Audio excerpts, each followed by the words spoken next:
So Ag Shows Australia, amongst many other brilliant initiatives, have launched a concept called Emerging Leaders. They have their own committee, but this is one of the first projects of Emerging Leaders, and they broadly exist to support the next generation, so roughly those people under 40 who are taking on leadership roles at a local, state or national level, to have the resources, guidance, support and advice that they need to succeed so that the show movement can succeed.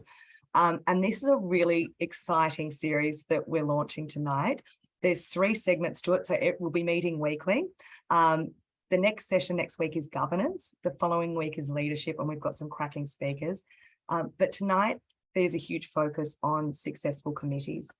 And we're going to look at communication, contribution, and conflict. And thoroughly over the moon, and I speak on behalf of ASA when I say that we have 2 of the most significant contributors to modern agriculture and rural industries as our guest speakers tonight.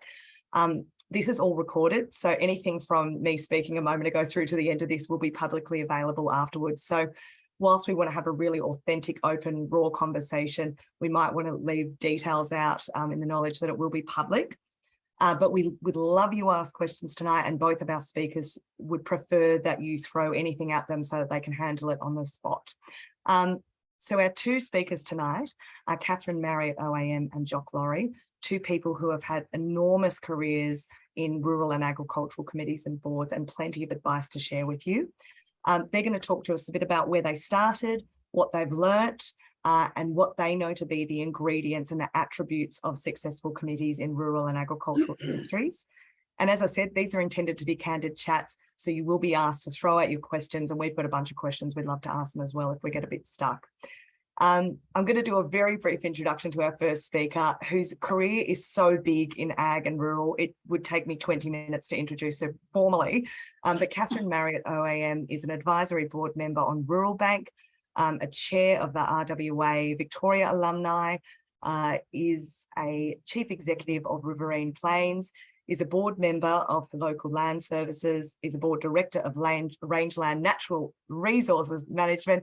Catherine Marriot, welcome to Ag Shows Australia Emerging Leaders, and I'll hand over to you. Oh, thanks so much, Lindsay. It's lovely to be here, and it's quite inspiring to have so many young rippers that are all really excited about their shows. It's wonderful to be here. So I guess to start with, did you want me to run through just a little bit around, I guess throughout my life, I've had a number of different roles, but it's all been grounded in how I can have the most impact and how I can make a contribution. And being part of boards, particularly rural community not-for-profit boards, is a really, really rewarding space. So congratulations to all of you for stepping up and making a contribution to your communities. I sort of started out on the Future Farmers Network board, which is gone from strength to strength, and it was a really, really good leap into what it means to be a board director. I think back then all of us were kind of pretending a little bit, but there was a value set that kept us all connected and driven to ensuring that we actually came up with a purpose and that we delivered some pretty cool outcomes and some events for young people. So that was a wonderful experience. Since then, over the last 20 years, I've found myself in roles as a board director on not-for-profits, on government organisations.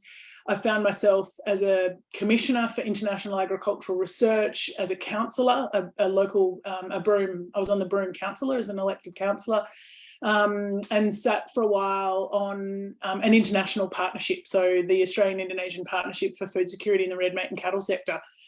And I think out of all of and then, the Rural Bank Advisory Board and a few other bits and pieces, but I think one of the things, or there's 5 things that I think I'd like to leave you with, and I know they say communications-wise you should only have 3, but I was given a mandate for 5, so work with me here. So 5 things to be an effective director, and it doesn't matter if you're on a not-for-profit board, a commercial board, a community organisation, a councillor, a commissioner, it doesn't matter what it is. I think these 5, and I've actually got 6, I snuck another one in because I couldn't delineate which one was more important, for you all to sort of wrap your heads around and have a think about, and I'm really keen to discuss it all with you. So the first point that I wanted to discuss is to understand what the difference is between a board and an executive. I'll go through the 6 things that I want to leave you with, and then I'll talk with you about them. The second one is to understand why it is that you want to be involved and dissecting that a little bit. The third thing, and this is really important in conflict resolution on small committees, boards, that sort of thing, is to understand and find a higher level value or a higher purpose to why you're there. And that's really, really important in conflict resolution, which we'll talk about in a little while. To be a good director involves listening without judgment. One of the best things that I've ever witnessed is being on a board where you can have massively divergent opinions, but yet come together and have a respectful, robust conversation that ends up at a place where you alone wouldn't have thought you got, but through taking on other people's opinions, you end up getting to a much better spot. Another thing that I wanted to leave you with is learn when to walk away. I've seen people, and I've been guilty of it myself, staying on a board too long when I couldn't nail a purpose. Our values were misaligned and I lost my why. I couldn't connect with what I was doing and how I was able to contribute. And there's no shame in actually pulling the pin. So understanding within yourself when to walk away. And the 6th one, which I snuck in and is probably a little bit naughty, but is to, and it's probably for life really, rather than board directorships and committees directly, but is to find training, chase leadership opportunities, chase training and find mentors for yourselves. So those are my 5 plus a bonus little tips for being on board. Did you want me to sort of dissect them a little bit, Linz? Yeah, okay. Absolutely. And jump in at any point with questions. I've got thousands. Oh yeah, please, anyone. Like it should be a conversation. I don't want it to be formal. And even like I saw Jock just join. So g'day, Jock. It's good to see you again. So with regards to understanding the difference between a board and an executive, I think that's really important for you to understand, because I have seen, and I've been guilty myself actually, of mixing the two up. So I work daily as an executive. And so the difference is that operations is actually about enacting a strategy that the board sets. So it's staff management, it's reporting, it's doing the daily operations of the organisation. The board's role, so your role as a committee, will be more around setting a strategy, establishing organisational KPIs and managing risk, but then handing that information on to your operations or your executive to actually get the stuff done. Now, I know that most of you are at sort of state level, I think, secretariat, and you all have a secretariat. So just be really aware of the delineation between board and operations, because there is nothing more frustrating or uninspiring for your management team as having board micromanaging and getting involved with operations. You'll become a very uninspiring group to work with.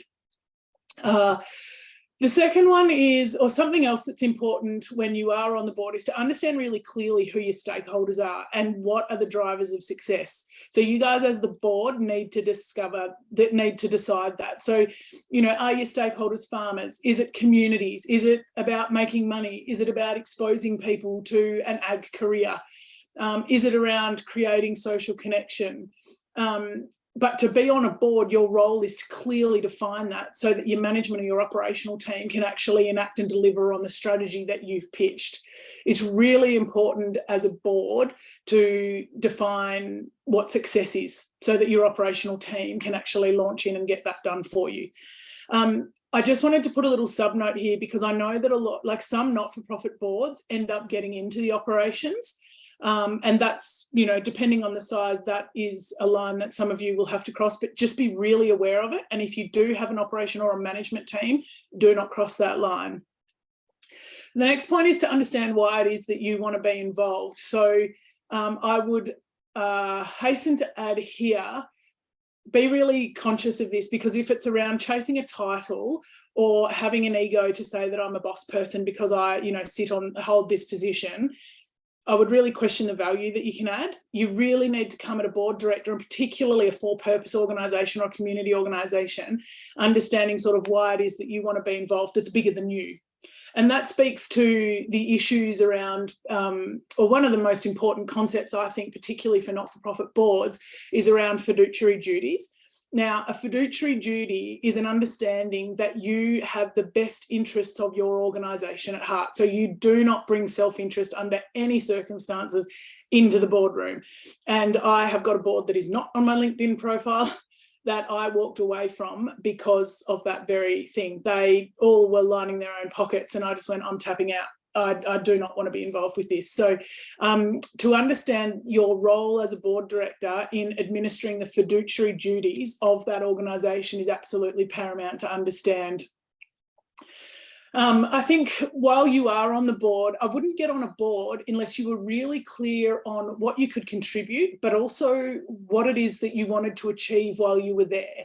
I think, to step on a board just to be a board director is like, it's okay, and in some instances it might be because you're wanting to learn something, but it's really valuable to go onto a board or a committee and saying, by the end of my tenure on the board, I want to have increased awareness of X, or I want to have made an impact on this, or I want to be able to have lifted partnerships or lifted attendance at shows, or I want to have created a tour between, built connections between regions, or whatever it is. But if you can go onto a board or a committee with a goal in mind of what you want to contribute, you've also then got an end point, because I think that's also something really important, is to understand when you get off, when you get on, and then when you get off. So having an exit strategy is really important as well. There's plenty of people that hang around, in my opinion, on committees and boards that potentially are there a little bit long, and they can make it really hard for younger, more vibrant people to actually get on and make it their own. One of the, a couple of other just little tips on that is read and research your papers. There is nothing more frustrating to a chair, other directors, or your executive when you rock up to your meeting and you're not actually across the issues, you're not across the risks, you haven't read your papers. It's fundamentally, for me, it's about respect and coming informed. So not only, for me, it's not only about reading your papers, but it's also being across the issues that impact on your organisation, so that you can bring those to the table to discuss them at a strategic level. And then while you are there, be brave and say what you think. I think there's nothing more dangerous than a committee that all agrees. If you're agreeing with everyone in your committee, you're not doing the best job that you can, because you need many heads that think many different ways, and not be threatened by that if you're going to actually create the best bang for your buck and the biggest benefit. I think the sooner that you can be okay with conflict and conflicting conversations, the sooner you're going to be a good board director. Grace has a question. Thanks, Kath. So just on that, I was wondering if you've got any advice for how you might support someone in a committee environment who has a diverse opinion, and perhaps is not the most popular opinion on the committee, but in the committee environment, when they're sitting at the table with everyone around them, they're not confident to voice that. Like, I've been in situations where you've had a chat with people prior to the meeting, and you know that they've got a really valuable viewpoint, but it comes to the meeting and they don't say anything, and you go, darn, we're all missing out here. Yeah, absolutely. And I think I'm about to get to a point which is about being curious. And I think one of the biggest gifts that you can give to people who have different opinions is to not be threatened by that, but be curious and ask them questions and say, well, what are you thinking around that? And can you give us a bit more background on why that might be the case? You can ask them if they would be happy to actually share that thought. And if they do, back them. Don't say, no, that's wrong. The worst thing that you can do in a board is straight away have an opinion that that's wrong. I think I've seen a lot of situations where judgment comes in rather than curiosity. And as part of being a really good board director is that you bring curiosity, not judgment. And in fact, if you find yourself, and this is a cultural thing, Grace, so you'd hopefully be able to have a chat to the chair, and hopefully you've got a good chair, and a good chair ensures that everybody is heard and that respectful dialogue ensues. But if you can come at that sort of a situation with a genuinely curious mindset and leave, you can't be judgmental, because you genuinely are trying to understand what they're saying. and where they're coming from, rather than coming at it with your own opinion. And that's fundamentally leadership, right? But it's really important in a board as well. And it's hard. I'm not saying that it's easy, and it'll take practice. And the first time that you do it, you might be like, oh, really nervous. But once you've actually stepped up and said, hey, you know, I really like to hear your opinion. I know it's slightly different from mine, but I value difference. So you can, you know, be forward thinking and invite that opinion, and show a little bit of leadership, yourself, then that may help them. Thanks very much for that. Does that answer your question? Yeah, no, it's yeah, look, to be honest, it's come up in different committees, and for some, I think just having a quiet chat with the chair is probably a really good move. But yeah, in other situations, just kind of inviting them directly would be a great strategy too. Yeah, and frame it when you do, so that they don't feel threatened. You know, like, I'm really interested, I'm here on a committee, I'm here on a board, and part of the value of that is divergence of opinion, and I'm really interested in your thoughts. We spoke earlier, I hope you don't mind me asking, but could you share with the group, and we can all try and pull something out of it. I think one of the key pieces with that, Grace, and it's one of my next point actually, is to define a common purpose. Because, you know, and this is where ego and power games and stuff will sometimes happen, particularly in not-for-profit organisations in small towns, where people have an ego and a power game. But I think if you can find a common purpose that you all agree on, then you've got a really powerful place to start. So I'll give you an example. When I was up in the Kimberley, we had an issue where cattle were getting out on the roads and people were being killed, hitting them at night. And the pastoralists were hating the tourists, the traditional owners were hating everybody, the Department of Lands was hating them, hating Main Roads, was hating the council and the police. Like, everyone was just blaming everybody else. And so I got them all in a room and I said, radio team, if you come here with your own ego or your own sense of the fact that there's right and wrong, I'll pull you on it and you're out. But can we all agree that we are here to keep cattle and people safe on the Kimberley roads? And they were like, everybody in the room agreed on that. So we had something that we were going to agree on. And I think that's really important at a board role, because when people sort of go down, like, they lose their fiduciary duty, like what's best for the organisation, and they start to, you know, get into these power plays or however you want to call it, to bring them back up and say, hang on, we're here for this purpose, aren't we? Didn't we all agree on this? It's sort of a bit of a leveller. It takes courage to put yourself in that situation, and it's an incredible leveler, and it brings people together. So what actually happened from that is the most difficult person in the room came up with the solution. And it was like, I still cannot believe that it came up, and that's all I'll say because this is being recorded, but it was the most and full credit to all of the people in that room, because it could have gone fairly belly up, but it didn't, and we ended up getting quite a reasonable solution, which I was really proud of them all for, because they all went there. Like, they all dropped their egos, they all dropped their power games, and genuinely came with a solutions focus, and I think that's really important. So yeah, don't be judgmental, get curious, because if you are curious in a board, you're in a learning state. And while you're learning, you're becoming a better leader, a better community member, a better director. Communicate early and often. If you feel that there's something you don't understand, pause and ask questions. Don't sit there and go, oh, I'm a bit shy, I don't really know, because the chances are, if you're not understanding something, so is somebody else. And being on a board is definitely a team game. And so if you've got a culture where you can't ask questions, there's a problem. And I would seek help from the chair. And if the chair is the problem, which sometimes is the case, that's a longer conversation.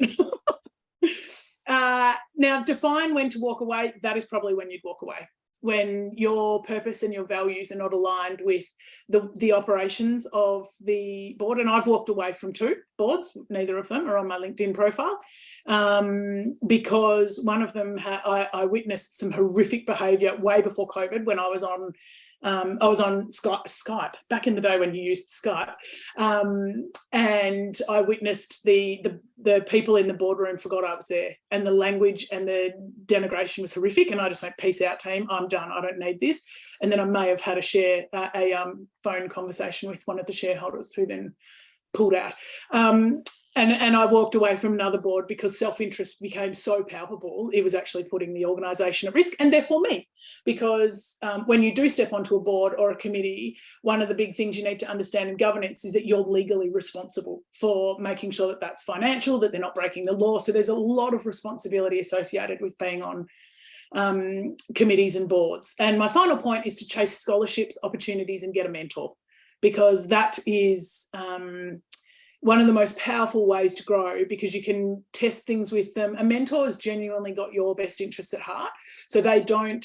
They've got nothing to get out of it. And I've got probably 15 mentors. I use them sporadically for all different things at all different times, and all of them are brilliant because they call me on my bullshit, and as a result, they help me out.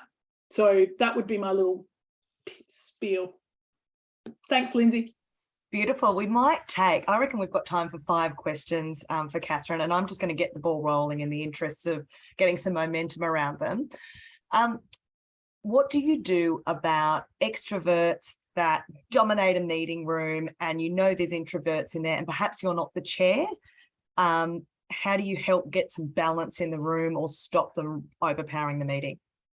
Yeah, and that's such a good question, Lindsay, because it's one of the biggest risks with a board. Meg, I've seen your hand up, so we'll go to you next. Thank you. So you would hope that you would put some training into the chair, you would speak to the chair. Now, how I handle introverts in a meeting is because that's where the richness happens, right? And if you don't hear from all members of your committee, you're missing out. So I will do a couple of things. One is I'll make sure that the agenda is sent at least a week beforehand, because it gives the introverts time to think, plan, and figure out and research what they're going to say, and it makes them more comfortable. The other thing that I will do is, if we're discussing something, I will put if I'm the chair, I will put a pause in, and I'll say, rightio team, we've just had this issue come up. I'm just going to pause for a couple of minutes and let everyone get their thoughts together. Now that does 2 things. It frustrates the extroverts because they think on the outside of their head, but they'll do their thinking anyway when it all opens back up. But it gives the introverts an opportunity to actually contribute. Now, if I'm not the chair, there's a phrase that you use. There's a lot of rules around board governance, and there's a term that you would use saying through the chair. So you don't ever cut in across something, but you ask permission from the chair, can you speak? And I would take a leadership role if I saw there was someone and the chair hadn't noticed. And I would say, through the chair, I'm just wondering, Hannah or Stephen, did you have something that you'd like to share with us? So by doing that, it's gentle. You're making the chair aware of the fact that there's people that haven't spoken, so maybe he or she will then take up that opportunity to make sure everybody's heard. Tyler, bless you. We need input from everybody. So yeah, so that's a way that I would do that. If you're making a subsect of your board uncomfortable, you are missing out, and you're not actually being a responsible director. Meg, I think, had a question. She's disappeared off my screen. Yeah, thanks, Catherine. My question was a little bit about that aspect of knowing when to walk away, but then looking at the flip side of that, where we've had a recent experience on a certain committee where there is a strict time limit about holding positions. Yep. And then it became time to change over because the time had expired for that person in that role. And we suddenly had an empty seat for 12, 18 months. Mm-hmm. Have you had experience negotiating that space? Because in that situation, there was a lot of conversation about, do we make a special consideration and, allow that previous person to stay in that position longer? And the decision was made to keep that seat empty rather than continue to have someone in that role. But I just wanted to see your thoughts on that. Yeah, so great question, Meg. And my answer would be absolutely unequivocally stand by your constitution. Second to that is make sure your constitution is really clear. There is a part and a responsibility for all directors to actually succession plan. So if you know that you've got 2 terms at 3 years, which is reasonably common, and you've got somebody coming up. So Riverine Plains, we have been looking for replacement directors now for 8 months because we're losing 2 of them at our upcoming AGM in October. And we've been speaking to a number of our members to plan for the fact that we're going to have absences. So that's how I would answer that, is to, it's not very helpful for now, but in future, succession planning 12 months in advance is really, really valuable. But I would never go against your constitution. Well, I can't see a time when I would go against the Constitution. Maybe the Constitution needs changing, but yeah, that would be my suggestion, if that's helpful. Yes, thank you very much. Okay. Beck, you're on mute. Hi.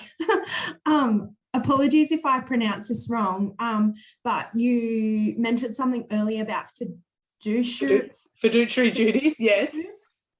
So when people are putting, I guess, their self-interests first, yeah.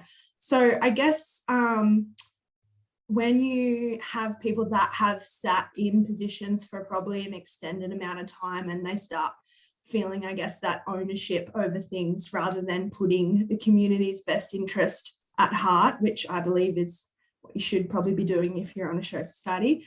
How do you address that, I guess, as being a young person?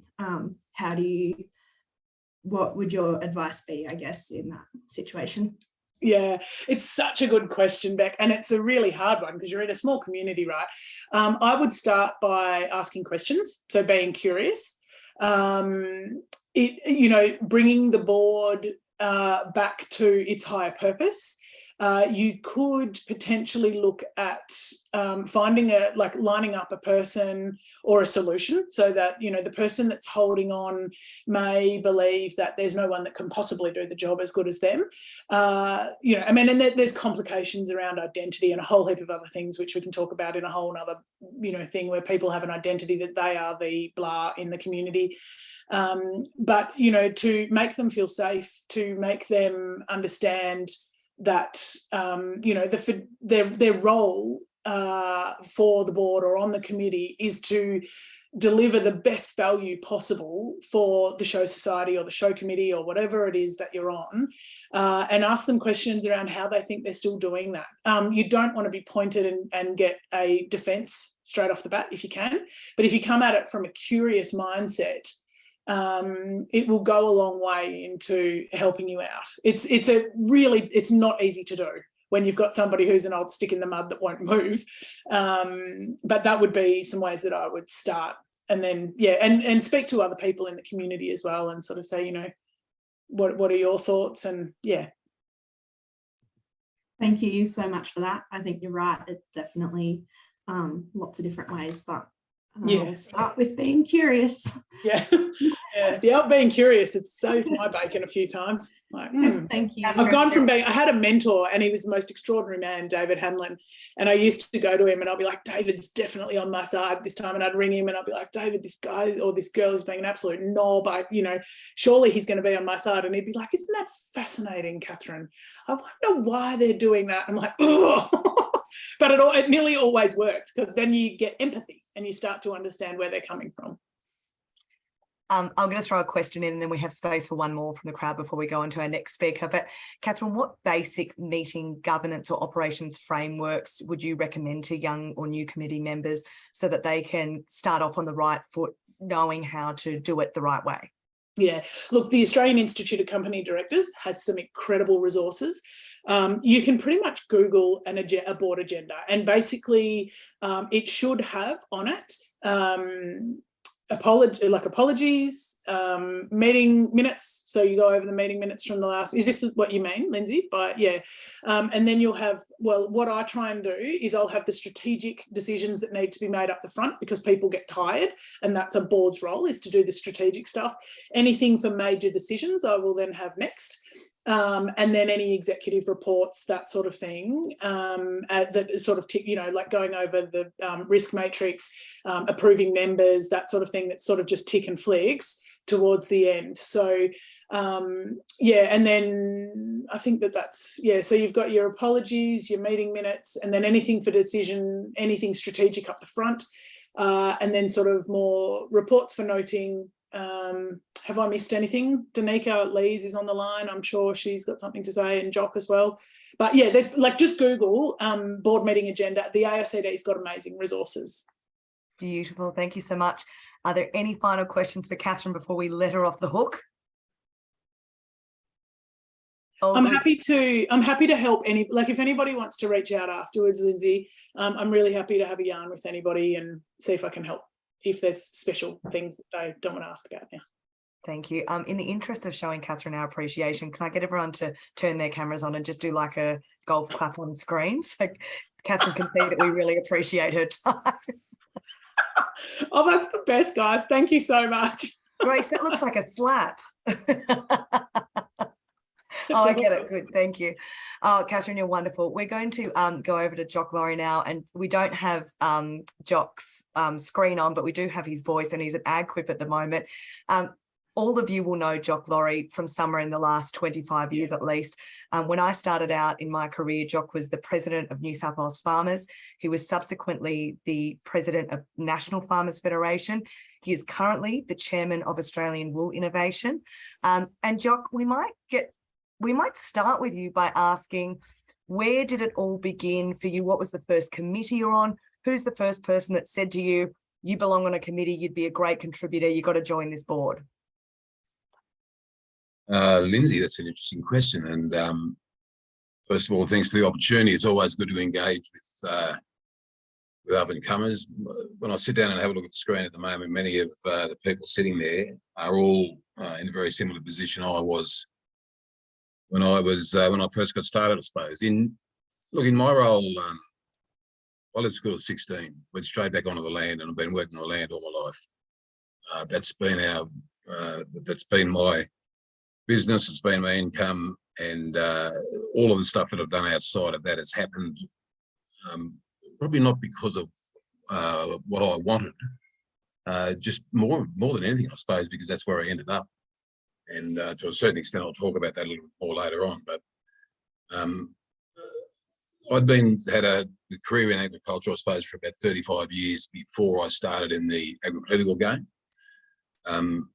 I think from a personality point of view, and we did some personality profiling when I became actively involved. I'm a fairly strong introvert, and to be able to go out of being an introvert into a public profile is, I found, very draining and very mentally draining, and to a certain extent physically draining, because you are a quite private person, and all of a sudden end up being the face of some of these organisations.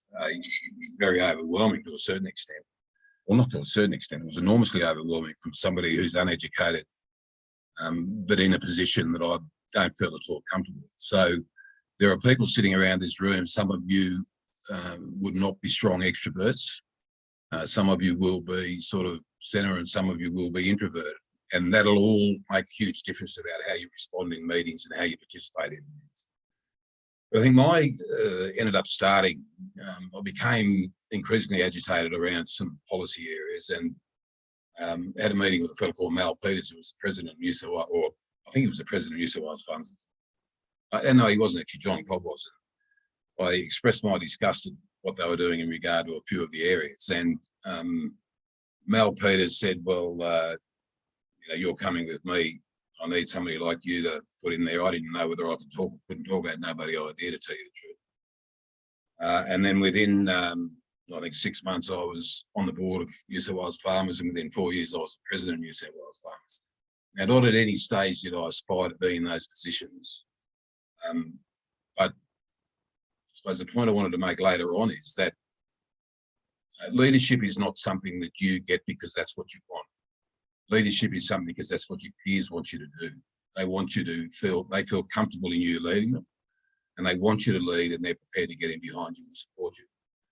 And the importance of that is that if you've got that overwhelming support behind you, and they're prepared to do the work to get you involved in these things and support you, it makes the job far easier. And don't anybody sitting on the camera today just assume that you're going to end up in any of these roles because that's what you want. You've actually got to get out there and you've got to prove yourself. You've got to prove that you are articulate. You've got to prove that you understand your issues. You've got to prove that you consider it when you're talking about issues, and you've got to prove that you've got the mettle when things get tough. And so, you know, from my point of view, I had no intention of being New South Wales Farmers President. I had a young family, and I found it pretty overwhelming. When I got up and made my first speech, my knees were shaking that much that my legs went numb. I actually had a speech written out. I was that nervous I couldn't even read the speech. And so I just put it down and spoke off the cuff and found that far easier. And the reason it's easy is if you understand your issues. It's very easy to talk about your issues. If you don't understand your issues, best advice I can give you is shut up until you do understand your issues, because you'll make a fool of yourself.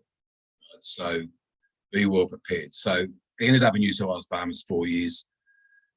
Went home, was never going to get involved again. I got a phone call wanting me to put my hand up at NFF, and I said, look, you fellas want to support me, that's fine, but I'm not going to ring anyone and ask for votes. So they did the work and they got me on there. Then I think Lindsay didn't say I worked as the Land and Water Commissioner in New South Wales, but 7 years, the Deputy Premier rang me up and asked me to come and do that job, and that was around land use conflict, around oil, around gas and coal mining and agriculture. I did a lot of work in that space. I worked as a drought coordinator for 12 or 18 months in that space, just recently in the last drought. And then I was retiring out of AWI. I'd been on the board for 6 years, and chairman outsmarted me and pulled the pin and got me into the chairman's role of AWI before I had a chance to retire. So I'm not sure that I've ever aimed for any of these things. I must say, at times you sit back and you think, when you finish, I don't think you realise when you finish, you sit back and you're a little bit surprised. If I sit back and think about some of the places I've been with National Farmers Federation, for instance, all around the world, speaking to world leaders everywhere, you really get a sense that you are representing an industry, and you've got a responsibility to represent that industry strongly and fairly. And you've got a whole industry in Australia relying on you to do the job properly. And so that's where the mettle comes in. That's where you've got to be prepared to stand your ground. But in those circumstances, research, understanding your issue is critically important. And one of the really important things in agricultural, working in the agricultural space, is when you work in the space, you understand the issue, you understand with empathy. I've been burnt out by bushfires, I've suffered massive droughts, we've had the floods, we've had the crash in all the markets. So every single one of those things that all of my peers felt, I had felt personally myself. So I knew the pain that they were going through. And sometimes I hear people sort of dismiss some of these things, and I think that's really frustrating when you know personally how it impacts yourself and your family, how it impacts your mental health, your financial health and your physical health. And all of these have been issues that we've discussed over a period of time, certainly in relation to drought and other things. But I think mental health came to the fore again very much around COVID, because people started to realise that this sense of freedom had been taken away, and city people all of a sudden found a sense of angst that country people have been feeling for a long while. So I think, to answer your question, Lindsay, I had no idea I was going to end up here. I suppose the point I make about being uneducated is, don't think that all people that go to university are the only ones that are ever going to succeed in life.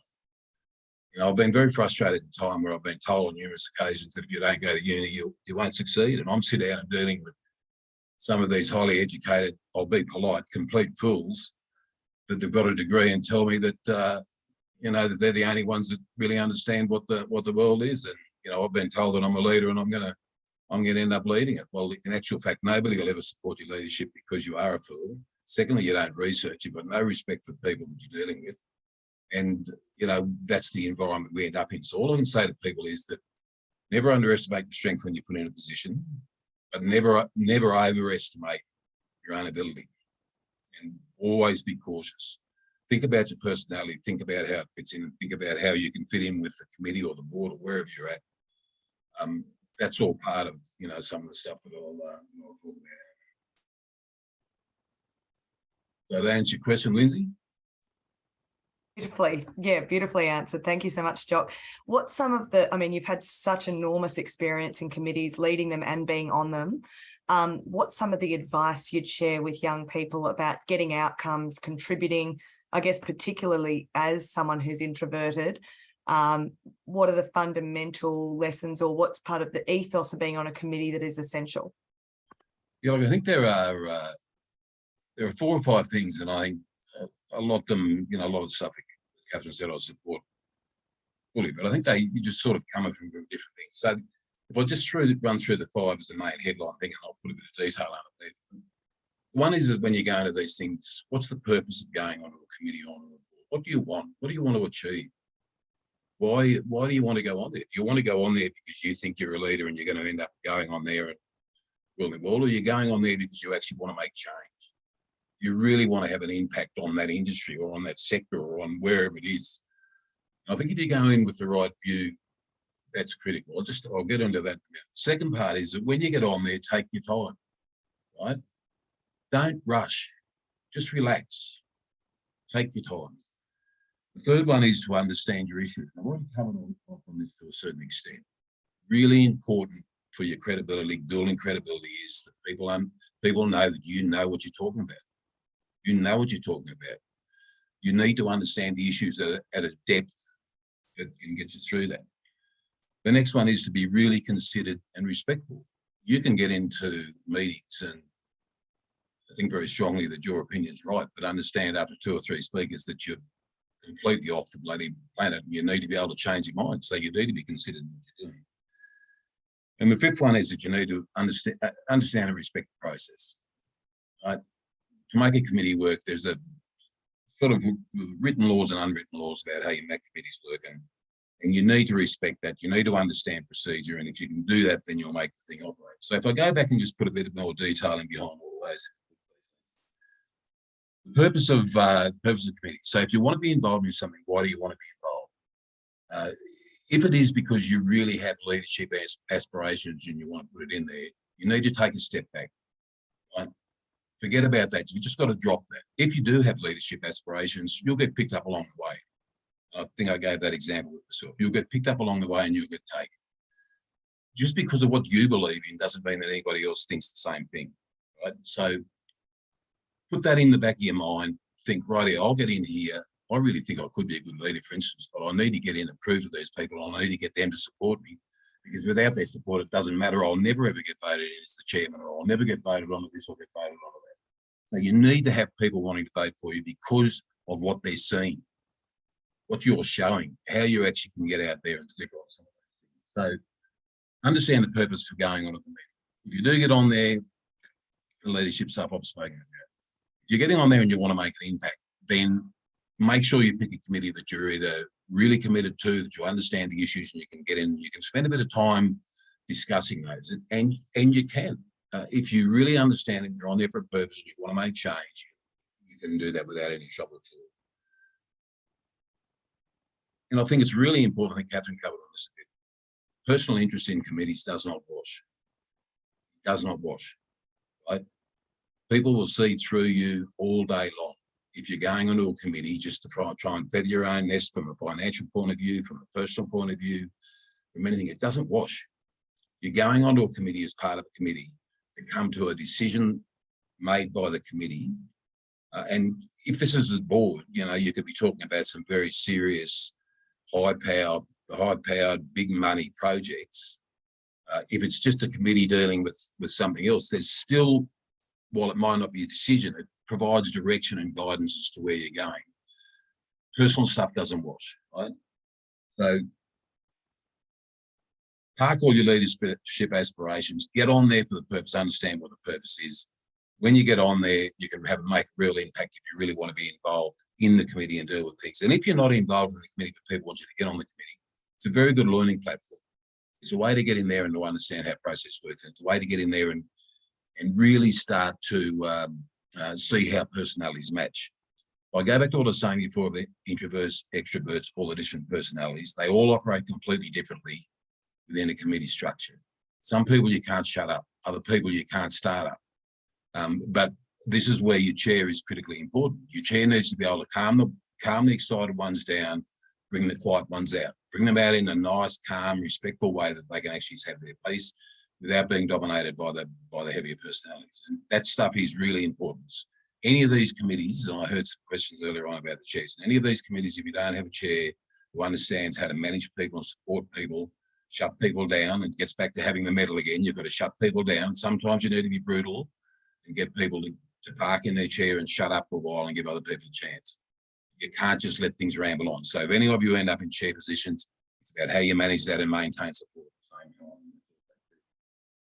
So the second point, when you're on there, take your time. Don't rush. You know, don't be like a little puppy let off with a mob of sheep the first time and just go mad. Calm down, sit down, relax. Get to understand the people around their committee, understand what their personality is, how they operate, how your board chairman operate, or how your committee chairman operates. Where you think you fit in, where you think the people with the same views are, where are the people who are totally opposed to your views? Why are they totally opposed to your views? Is my thinking right or is my thinking wrong? Sit back, calm down, have a good look about what's going on. Observe and listen. Just listen. And if you've got a good chair, they'll bring you out, they'll bring you into the meeting. Right? You don't need to overplay your hand. And overplaying your hand can do a lot of damage. And it can do a lot of damage for people. I heard a question earlier on about people, long-term people in some of these committees. You get the young people coming to some of these committees, some of those old long-timers get pretty offended at the upstarts coming in and trying to sort of rule the world straight up. So just take your time, sit back, relax, get their support, get them to understand what it is. I have seen regularly people get into meetings and think they need to make an impact. You do not need to make an impact. You do not. Have confidence in your ability to sit back and understand the issues, take the time, pick the appropriate time to put your hand up, raise an issue. The first time you do it, you'll be as nervous as buggery, but that's not the issue. Remember the first time I was stood up in a crowd of 200 or 300 people, I couldn't even feel my legs, I was that nervous. Just, you'll be sitting on a chair in a committee, you'll be right. I was standing up, wasn't much fun. So take your time, observe and listen, have input when it's appropriate, and don't just talk for the sake of talking, I suppose is my issue. There's no point in just rabbiting on because you think you need to have input. You don't need to have input. You have input when you've got something to say, and you've got to have input when it's at the right time to act. Third parties understand your issue. So what you need to do if you're going into any committee or any board, you make sure you read your papers. Make sure you read your papers. Make sure you understand. If you're going into a committee that you've got a bit of background in, it's easier because you've got a bit of background knowledge. But read your papers, read the detail. Right? There's nothing worse than getting pulled up in a meeting and saying, actually, that was written in the board papers at page 25, paragraph 3. You're just questioning about something you obviously haven't read your papers. Read your papers and understand them. Take the time to do that. You'll find that it's very easy to skim through papers. Sometimes there's a level of detail in papers you can't skim. You need to really concentrate. You need to have the time to do it. You need to take. So read your papers. Do your research. If you're on a committee that you don't know, do your research. Understand the industry. And it goes back to the point I was talking about before about the committee, understanding the committee, understanding the people on the committee, understanding their background of the people on the committee and on the board. And the reason I say that is that it is really good every now and then to be able to have a yarn with somebody that you don't know on the board, but you've done a bit of research about them and you can talk about something in their life or in their personal life or what they've done, and they're very surprised that you've actually taken the time to do some of that work to understand who they are. So do the background work. Don't be frightened to do the background work. It's a very, very powerful tool to be able to give you a place to go. When you do have input, construct your input. Right? Don't just talk, open your mouth and pour it out. Construct it. What do you want to say? What do you want to achieve? How do you want to change the direction of the debate? If you do want to change the direction of the debate, what do I need to say? Where are the points I need to hit? Who do I need to be targeting at? Where do I go? And then at what level of force do you need to engage in the debate? Do you need to be firm? Do you need to be placid? You've got to figure out how you're going and how you engage. It all depends on how the debate is, how heated the debate is at the time, and they can get heated, how calm, how rational, how off the whack the debate is, and you need to pull it back on. All of those things you just need to take your time and think about. And I know people think a lot of the stuff I talk about is rubbish, but I can tell you it saved me a lot of pain over a lot of years when I think about this sort of stuff and do the research. I just find it a lot easier to go. So construct your input, make sure that you understand what you're going to say, make sure you understand how you're going to deliver that message, and always keep it short. Don't ramble on. You don't need to talk for 2 or 3 or 4 minutes when you can say exactly the same thing in 1 minute. And I think I'll give you an example when I go back to my late Peter McGoran, who was the ag minister when I was down at the New South Wales Farmers or NFF, I can't think what it was. I went in, you'd regularly have a meeting with the minister for about half an hour.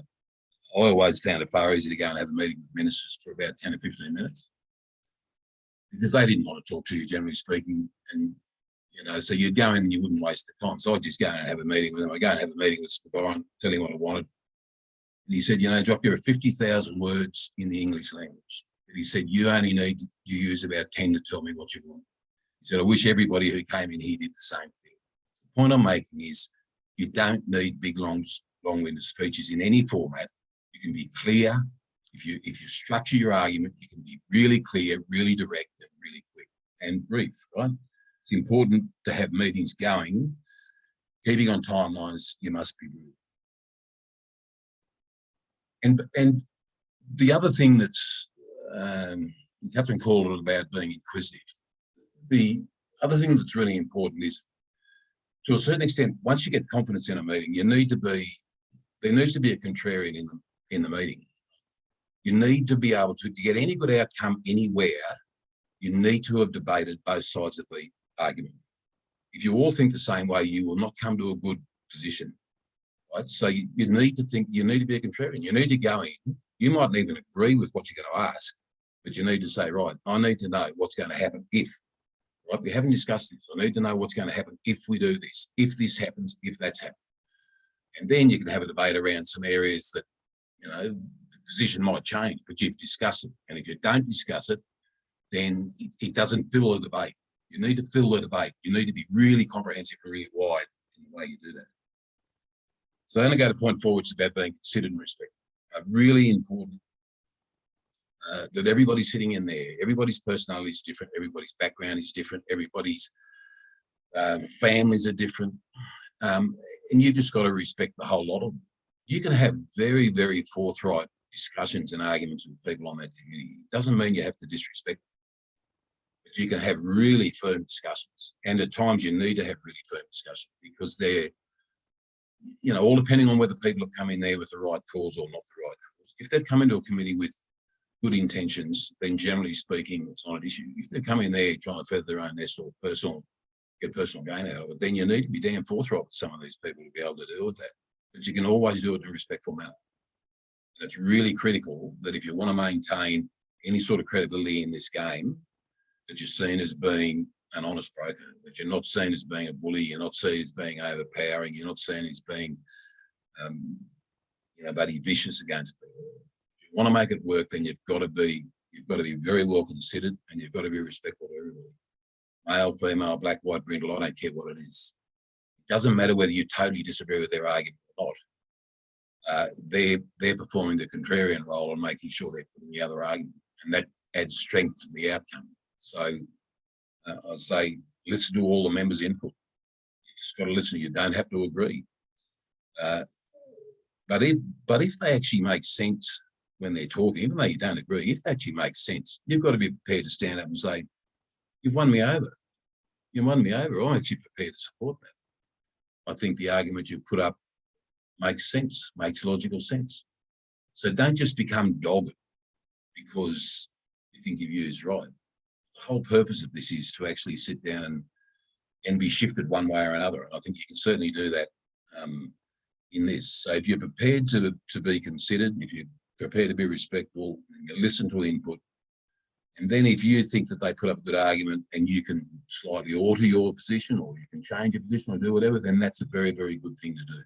I think it shows that you've got the ability not to be just completely dogged and in a position where you won't, shift space. I think all of us, there's nobody sitting around this room tonight will sit down and say that they're 100% right 100% of the time, right? So other people have got good points and we need to be prepared to sit down and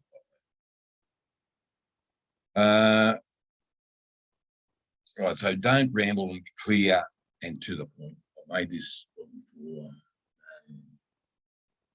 Some of your old stages on the meetings hate people rambling on. So you solve that problem by not rambling on. Right?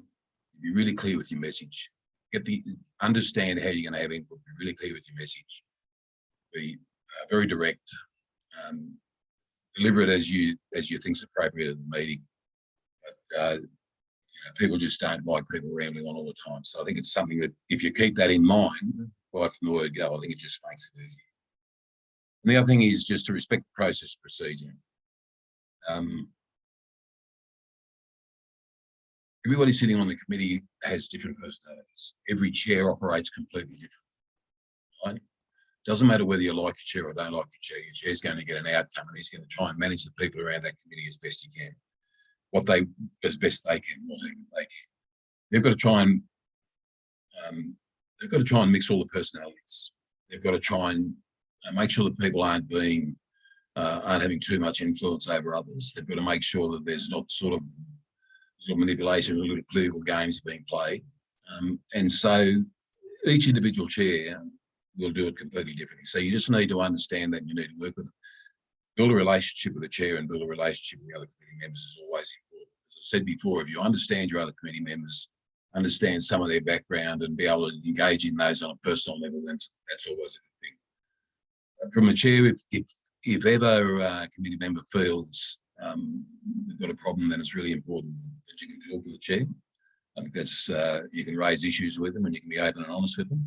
And it's very important that the chair actually engages all his committee members to bring the quieter ones out, to calm the other ones down, and to get both sides of the debate out, to have proper, thorough, respectful debate. And if you don't do that, then I think you're not doing justice to the issue. So you've got to respect your chair, whether you like them or whether you don't like them. There'll always be a time when chairs change. They're either elected or appointed or whatever. And they're the opportunities to make changes if you don't like what's going on there. But, that's all in the matter of course. The other thing that I think is really important is that for committees to work and work well, there's a level of trust, right? And you cannot make a committee work if you've got people who can't hold confidences when confidences need to be held. You've got people who go out of meetings and misquote committee members outside. So your ethics around this are absolutely crucial. If you're going in there with the right intentions to deliver good outcomes, then you should be quite comfortable with making sure that you can have proper debate, both sides of the debate, and sit down and know that you're not going to turn up at a party somewhere and have somebody quoting to you what you said or misquoting something that you said in a meeting. So trust between people in the committee and the board is absolutely crucial. And you are one of those committee members that need to make sure that people can have confidence that you will be trusted. Now, the consequence of not having trust in the committee is the committee won't operate. The committee will not deliver, right? And the reason for that is that people will not enter the debate if they're going to be misquoted outside that committee. So they'll just sit back, they'll shut up, they'll make sure that they go through the process, but they won't necessarily engage or say anything potentially controversial in the meeting because of the risk of being taken outside. So really think about, this gets back to why you're on the committee, what you want to do on the committee. And if you want to be successful on these committees and you want to be on a successful committee, then you've got to have confidence and trust in each other. Otherwise, it just won't work. And I suppose that, Lindsay, is really a bit of detail under the 5 areas that I see as being important. Jock, on behalf of the group here, the 40 future leaders, thank you for being so candid and incisive with your advice tonight. I've known you for a really long time, and I've certainly never heard you speak so much about your personal experience and what you've learned along the way. So this has been a real honour to hear it tonight. Bronte Talbot has a question, and we'll take 2 more after that.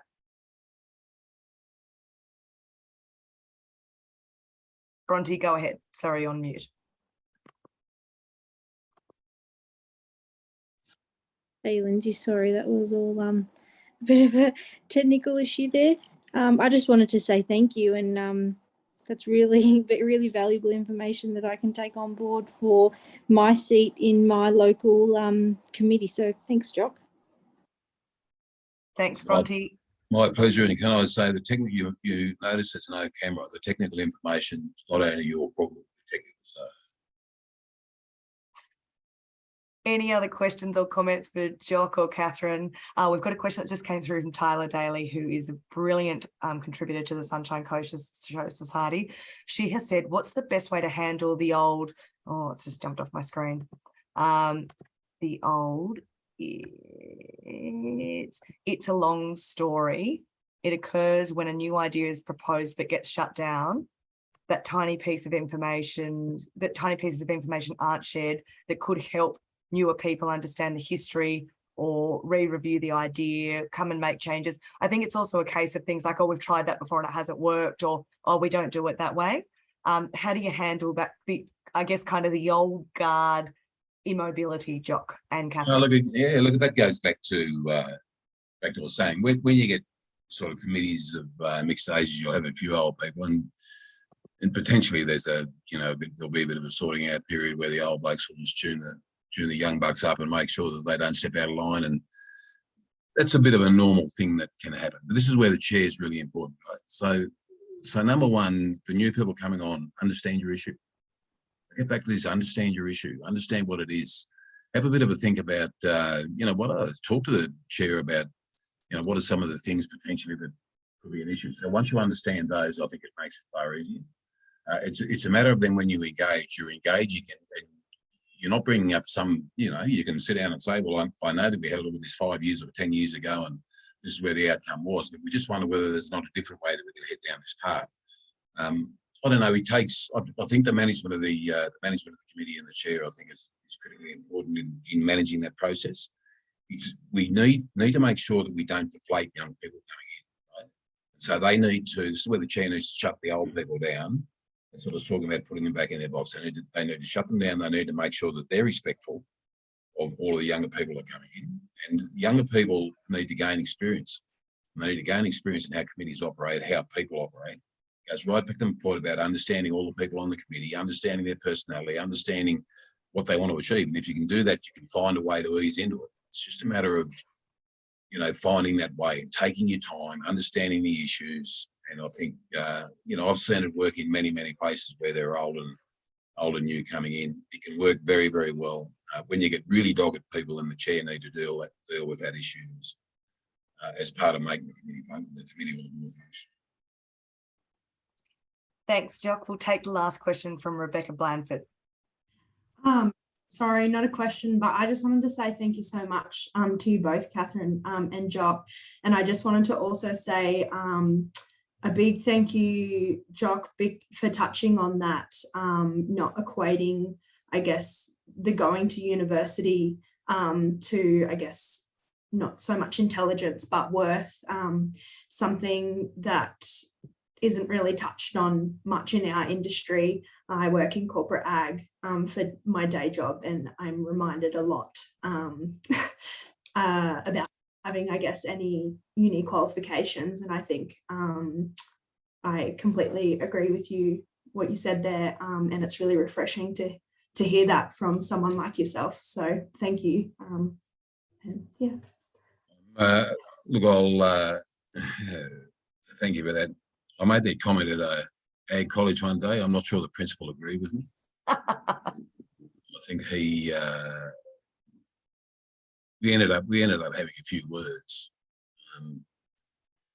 I have always got very frustrated that I got very frustrated for about a 10-year period where they believed that the only people who are successful were people who went to university. And I saw a lot of my peers who were very, very bloody successful with no education at all. And I just think that it frustrated me to the extent that you get a lot of highly educated people going out into the workforce without any practical experience that were no use to anyone. So let's be honest about it and say what it is. And I know people get a little annoyed with me at times, but mate, I can't get those university students on my place. They're dangerous. I need people with practical skills, right? So it's great to be educated, and I think people do need an education. My education came from doing a lot of on-farm stuff, a lot of budgeting with my family, a lot of working with accountants and solicitors privately. So I got exactly the same education as everybody did. I got it in a different field. And I could finish being a cogger tomorrow, and I'm not qualified to do anything. That's how silly the system is, as far as I'm concerned.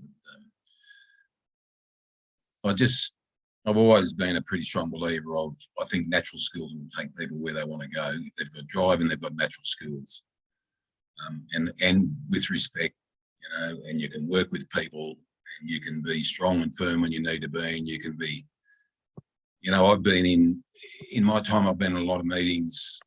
Some meetings I've had to be really strong and really firm. In other meetings, I've had to console families who have broken down around a table because of, suicide in the family. And, I'm not trained for any of this, but I think you all need to understand how you deal with different circumstances and different situations, and how you can go in there and you do that from learning.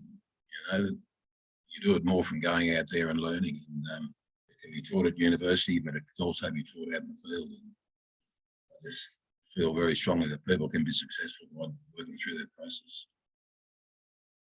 Jock, we just had a great question come through from Grace, and I know we're running a little over time, but I think it's well worth it. You've talked frequently here about the crucial role that the chair plays in mitigating so many of the things that can go wrong on committees. And Grace's question was, how do we upskill as chair people? Where do we go for mentors in that space? How can we learn how to be good chairs? One little resource I would suggest to you before Jock jumps in, Grace, is there's a fabulous woman online whose name I'll send through to you, who does a really succinct Robert's Rules tuition on YouTube. It costs about $100. It's a really good hour spent, and she just covers the basics of chairing a meeting effectively and what tools you can use as a chair to make the meeting push forward. But Jock, over to you. Look, I think my response to it is, I think there's some good tools out there, Lindsay. I think it's also important, whatever organisation you're getting, that every now and then you do board reviews and you do some training, you do some internal board training. At ASA regular training, coming in and doing some training of the board on whether it be corporate governance or a range of things. So I think you've got to continue to update that. I think the thing about a chair is that once you understand the process and procedures and you understand how meetings need to run, it's then a matter of actually utilising your personality to be able to do that. And so the skills that you naturally have, if you're going to be a good chair, the skills that you naturally have will allow you to be a good chair, providing you understand how meetings work, and providing people understand how you as a person work and what your expectations are. If you can show that as a chair that you will follow process and you will follow procedure, if you can show that you will be considerate to everybody, but you won't tolerate any nonsense, you're quite happy to have rigorous, robust debate, but you won't have people being disrespectful, then I think, generally speaking, you can get them on board to come in. So being a good chair, I think, is practice. I think you when you sit on a few committees and you see chairs operate, you can pull all the good stuff out of that. That's all part of learning. You can pull all the good stuff out of that. You can do some training in other areas that can just sort of open your eyes about different aspects of it. But understand process and procedure, because you can always pull a committee back when you understand process and procedure. If you don't understand that, you'll lose it. You'll lose it. So do the training that you need to do. Really watch and observe the chairs on the committees that you're in. You understand your personality and how you want to operate, and make sure that you pull all the good points out and you work up a package for yourself and say it'll work for you. Thank you so much, Jock. And thank you, Catherine Marriott, also for the brilliant insights you shared with this young cohort tonight.